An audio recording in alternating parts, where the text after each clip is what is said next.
Do you want a cheap and easy way to keep what you do on the internet anonymous and secure? Try ProXPN. For $6.25 a month, you can safely surf the web anywhere in the world. Do you travel a lot? With ProXPN, you can even get on websites such as YouTube and Netflix that are blocked in some countries. Devices currently supported with premium membership are Windows, Mac, Linux, iOS, and Android.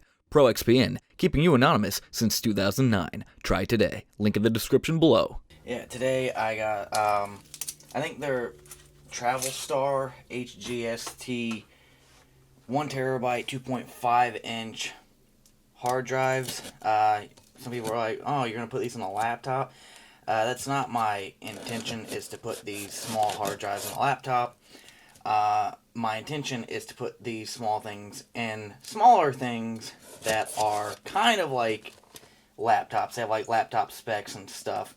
Don't know if you can see on right here is my upside down Mac Mini 2011 i7. Yes, a lot of people for some reason don't know that the Mac Mini 2011 had an i7 variant because it was one of those order only. I think it was like you added $100 to your i5 order and they upgraded it to an i7 CPU. And at first, I'm learning something about technology today from a lot of things, is that when you first get something that's technological like a laptop or computer, it can either be one of two ways. Either it starts off fast and then slows down with age and as you add stuff to it, or it starts off slow and then the hard drive and everything catches up to it over time after numerous restarts. Like this Mac Mini and my Mac Mini 2012 both started really slowly, and now they start pretty quickly. I can get them boot up in 20-25 seconds. I don't care about SSDs. Just saying, don't mention that in the comments, please.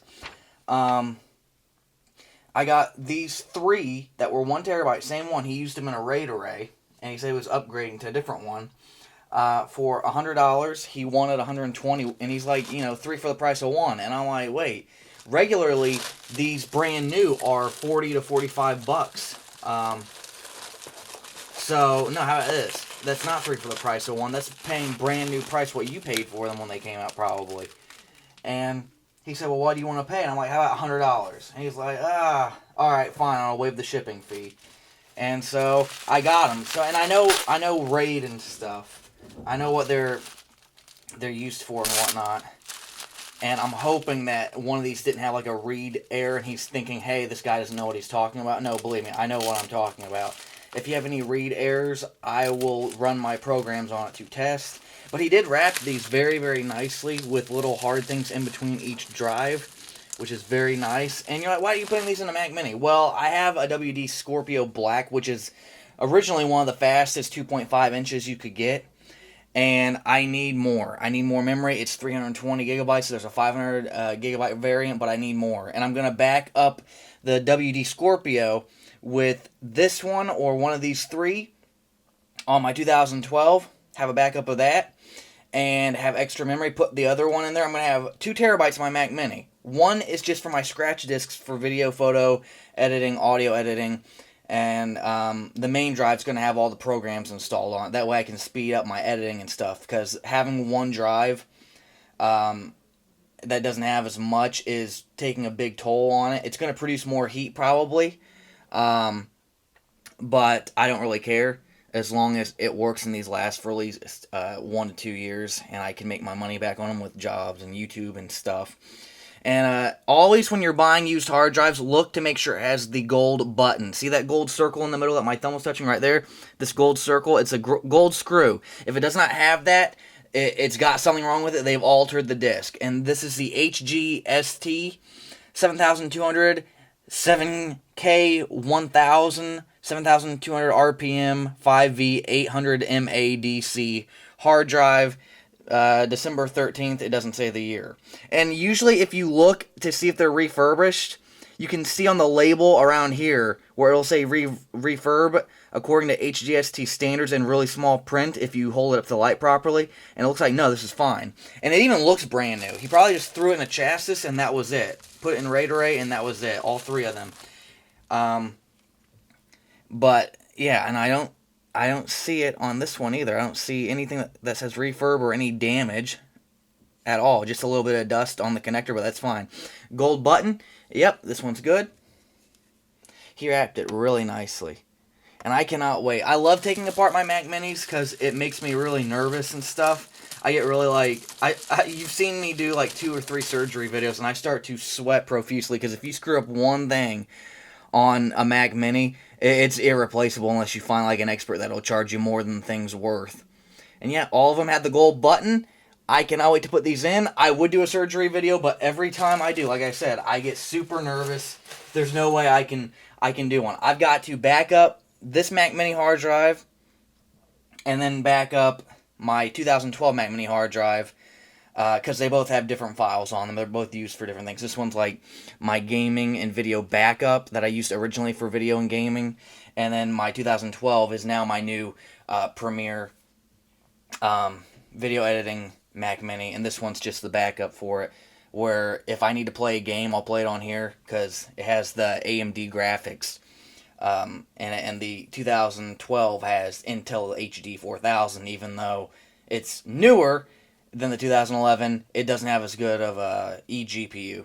So, I will do a test video. I'll do a screen recording of my Mac Mini 2012, and then a boot up video of my 2011, and hopefully we'll see if they work, if they have any read errors and whatnot. So I got my hard drive plugged in, the HGST, powering it on via my Initech USB 3.0 to IDE plus SATA converter, and it should load up.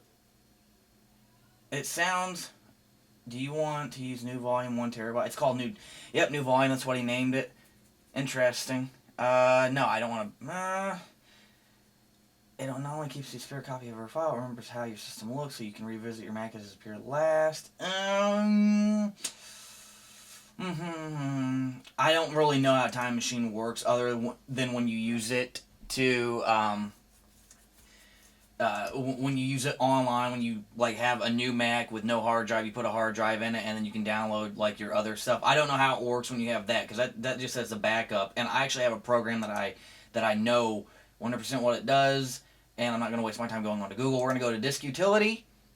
And I know it's kind of hard to see with this kind of setup, but doesn't really matter. Yeah, HGST HTS 72101. 72101 with a whole bunch of numbers afterward. Interesting. Smart status, not supported. Master boot record is partition map USB connection. Yep, 1 terabyte. Cool. Child count 1, type count disk, and device disk 1. Location is external. Yes, that's all accurate. We're going to do the first aid, and then that usually doesn't take too long. And it looks like he had absolutely nothing on it. It was completely wiped. And it appears to be 100% 999.99 gigabytes free. So this is interesting. Usually you have like 5 gigabytes missing from a hard drive. That's very, very, very interesting. This is the one that the partition that you can actually use on a Mac. So what I'm going to do anyways, you're going to go to Erase on Disk Utility and rename it HGST 1TB Mac. Usually I always put Mac or Windows, depending on which is going in which. I want it to be in journaled for the format. Mac OS X extended journal, and scheme should be, I believe, master boot record. Actually, let me check that out before I do that. What is this? GUID partition map, and then the actual hard drive is purgeable. Okay, that's, yeah, GUID, I guess, partition map. So I will do that. Yep. And HGST1, which I want to be my first drive, so I have to number them, my bad. Mac, and then that'll be GUID partition map, and then you click erase. Well, bam. It won't take too long, because if there's nothing on it, all I have to do is just convert it. It's mounting it. Yep. No, don't stop. Don't use. Erase process is complete. Click done to continue. Well, bam, partition map. Then I believe you have to erase the Mac OS X. Cool. All right. Yep. And then you can do this if you want to. You can erase it or you don't have to. I usually do, but someone's going to complain it's going to take too long. So after that, you have that. I did the smart check. Everything passed out on the first disk. We did great. We're going to use a program.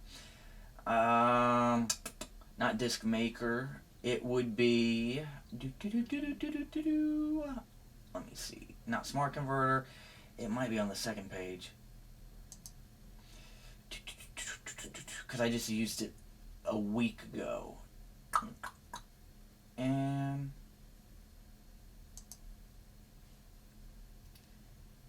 there's Carbon Copy Cloner. That's what you want. And I don't need to check because before purchasing, extend trial. There we go. It always says that. You can always extend it. Carbon Copy Cloner is, in my opinion, the easiest way. Let me see. And you want to pick your source hard drive on the left, right here, and that would be your main drive that's loading up your OS right now. And then your destination drive, which is in the middle, you click that. And then you pick your drive in the list that pops up, which would be whatever you named it. Like, I call mine HGST 1 Mac. And then you can choose to copy some files, and it'll let you copy whatever files you want, like your OS or whatever. I'm just going to copy all of them because, hey, it's not really that bad. Copy all files, and then it says safety net on, safety net off. What is safety net? Modified and deleted files will be cached as space allows on the destination. That's what the safety net is. So if there's any corruption, it should be able to fix it quickly. And you can schedule when this happens, but if you're going to do it, you're going to want to do it now. And then advanced settings, use strict volume identification. You want everything to be strict. You want to be the exact same, a one-to-one copy. And then you click clone. And then this cool thing that you should be able to see now pops up. And it's saying it's archiving the recovery HD volume right now. And you can see how fast it's doing things because it's plugged in with the Initech HD to USB. It's USB 3.0 and 2.0 compatible. Don't know about 1.0. That's too old. But yeah, it usually takes with my 320 gigabytes that it copies over around 30 to 45 minutes. If you did a 1 terabyte, it would take like 2 to 4 hours, sometimes 5, depending on how much power your computer's outputting to the USB HD reader.